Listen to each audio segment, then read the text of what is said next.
नमस्कार दोस्तों, एक बार की बात है। एक किसान परमात्मा से नाराज होकर कभी तेज धूप, कभी तेज आंधियां, कभी सूखे से उसकी थोड़ी फसल किसी न किसी कारणवश नष्ट हो जाती थी। एक दिन तंग आकर परमात्मा से कहा, हे प्रभु, आप परमात्मा है, लेकिन खेती के बारे में आपको अधिक जानकारी नहीं है। आपसे प्रार्थना है कि एक वर्ष के लिए मौका मुझे दीजिए, फिर मैं अन्न के भंडार भर दूंगा।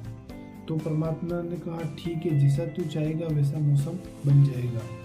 किसान ने गेहूं की फसल की बुआई की। जैसी चाहे, जैसी धूप, जैसा चाहे जैसा पानी उसने दिया। उसने आंधी, तेज धूप का उसने फसल को एहसास ही नहीं होने दिया। किसान ने कहा, अब देखना आपको कि फसल कैसी होती हुई है। अब परमात्मा को पता चलेगा कि क्या होगा।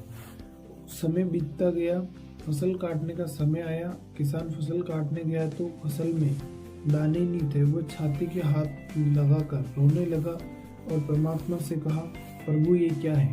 तो परमात्मा मुस्कुराए और कहा कि ऐसा तो होना ही था, क्योंकि तूने फसल को संघर्ष करने का मौका ही कहाँ दिया।